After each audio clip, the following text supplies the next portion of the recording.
I spent a month using the new Q sampler inside Logic, and let me tell you, I was completely shocked. Did I master it or did I fail? Well, let's find out.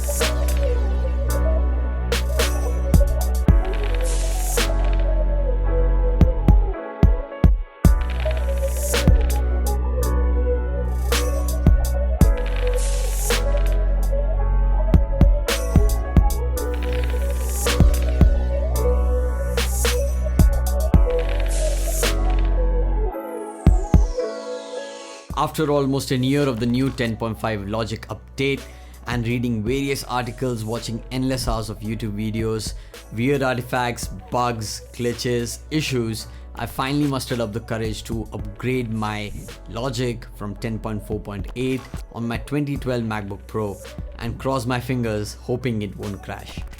Initially, I faced some weird bugs, glitches, sudden crashes and was met with the new live loops.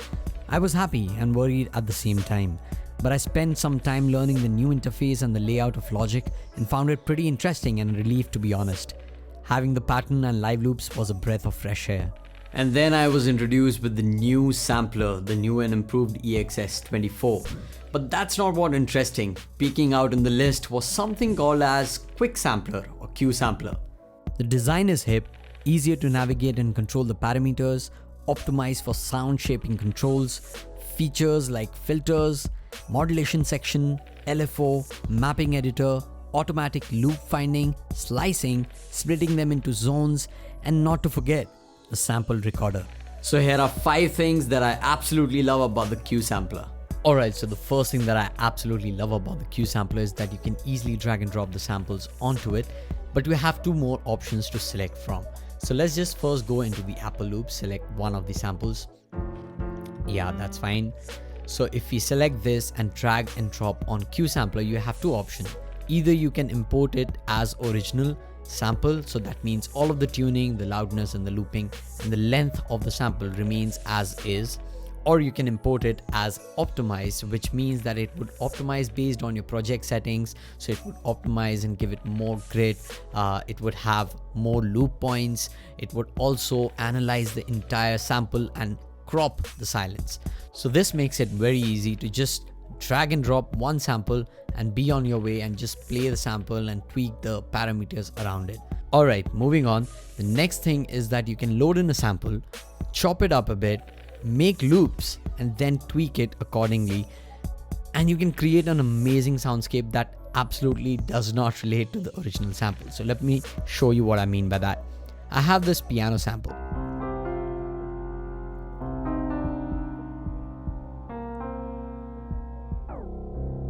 And if I select a different key, it's pitching it down and slowing the entire sample, and I'll come to that a bit later. But what I want to show you here is that if I just want to loop this part and I want the sample to have this bit and I want this to kind of fade in a bit and then fade out. So let's hear how it sounds. It's a bit choppy.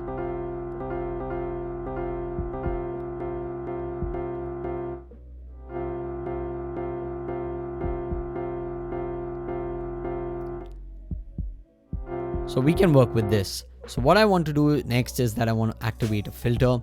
I just want to have a cutoff about 35%. The ADSR, I've just put it to about 1000, so slowly opening up, and the decay at around 800 milliseconds, release a quick release. And then I routed that ADSR with the envelope depth to the filter. So about 20%, let's hear how it sounds. So it's slowly opening and closing.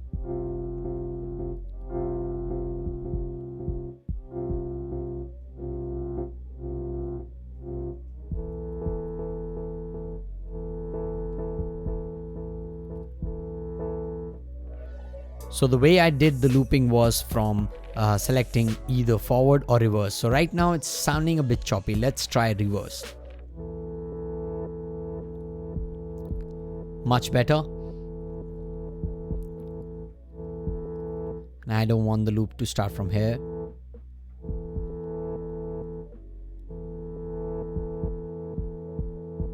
And if I just want to loop it again, so it's kind of oscillating as a forward or backward. So let's keep it like this. And now let's shape it up with an LFO. And I've routed the LFO to volume, made it 100%, about 2500 milliseconds. And then let's sync the entire LFO with the project tempo by this sync button over here and select the rate.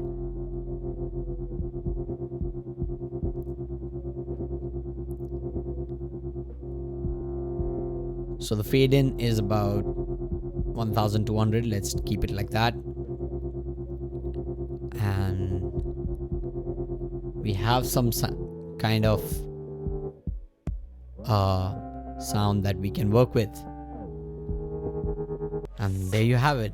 Quick and easy, you can completely change. It's sounding like a synth, to be honest. Next up is that you can quickly and easily slice a sample, and this will be done inside of QSampler. So it analyzes an entire sample and create chops according to what the transients are.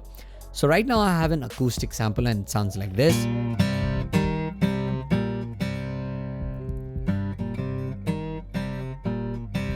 And I'm just pressing a key on my MIDI, and if I go to slice, it then chops it up according to the transients. And now you can select a single sample. So if I'm playing some random keys on my MIDI keyboard,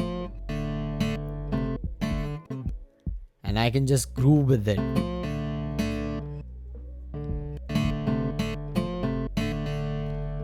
Next thing is that you can also select the sensitivity. So if you reduce it, the number of chops reduces. So if you just want to have this sample as is, so it will have 2 transients, and if I go ahead, it will have 1.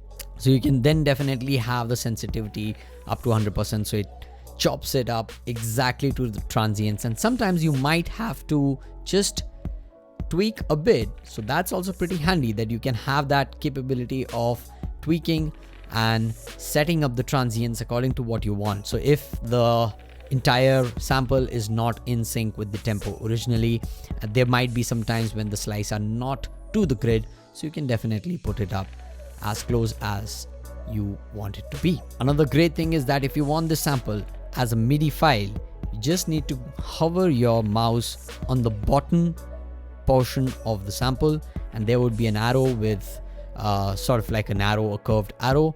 Just click it, drag it, and drop it on your MIDI region. And now if you play, and I have this drum groove, I'll play it in a second.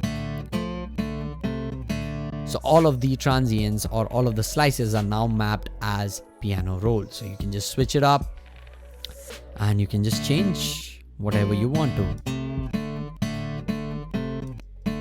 The next thing is absolutely crazy about the QSampler. If you load in a sample and you play the notes on your MIDI keyboards, the higher the notes you play, the faster the sample plays and the more pitched it sounds. So let me just demonstrate. This is a sample of an electric guitar. And I'm just holding the root note, by the way, of what the original sample was. And if I just play another root note, it's a higher pitch, but the sample then speeds up a bit. And that's kind of weird. If I go down, it slows down and pitches down. So if you don't want that to happen, select the flex mode over here. So now you see, even if I play all of the notes wherever I want to, the speed remains the same. But another thing is that this is just the tempo of the sample. It's not matching the project tempo. So let me demonstrate. I have this loop, a drum loop, and the tempo is about 130.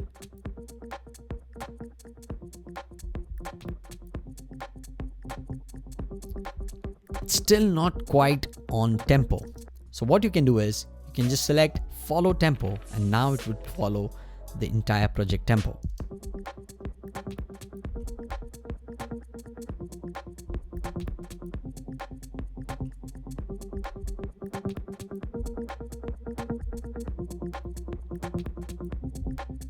So the last thing that I absolutely love about the Q sampler is that you can record your own sample on the fly and tweak it before you import it to your project. So sometimes when you're recording or you're just creating a song and you hum some sort of a melody, you want that voice to be synthesized, or maybe you have playing a guitar and you want to have that sample in, you can quickly record it in the Q sampler, tweak it accordingly, and have all of the parameters right in the get-go. So let me show you by recording my own voice. If you go into the input section, you have to select the first input or the second, depending upon where your mic is. In my case, my mic is in the input 1 for the audio interface. And let me just record something and I'll show you what is amazing.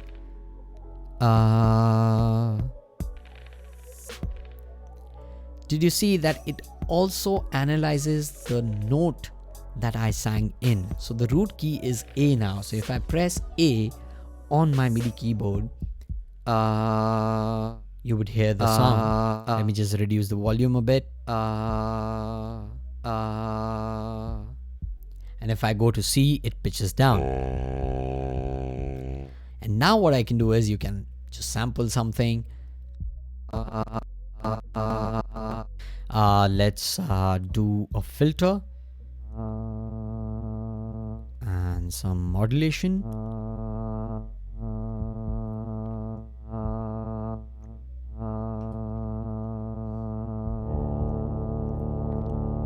Wow, I think I've got something. And now I can have an LFO, target it to, let's do pan this time. And if I sync it to the tempo,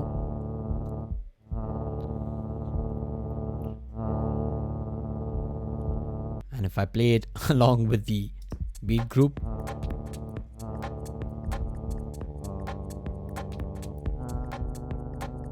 and there you go, as easy as it can get. After using the Q sampler, I realized how powerful one plugin can be. I was shocked to see the capabilities it had and what my imagination could do, which essentially boils down to how creative you can get with just one plugin. And this instilled the same realization I had while using the stocks. Q sampler is crazy, but what you can achieve with it is the real question. But I think having put in enough time and effort, I think you'll be able to crack it. So here's what I want you to do. Link a sample or a demo that you made using the Q sampler, and a lucky winner will get a shout out in my next video. That's it for this video, guys. I hope you learned something from this. Make sure to leave a like and subscribe to the channel. It helps support me bring out much more content for you guys on the channel. And hey, if you like watching such videos and are interested in more such production tutorials and tips, check out my playlist over here where you'll find some amazing content and tutorials which might help you. Thanks for watching, and I'll see you in the next one. Till then, cheers.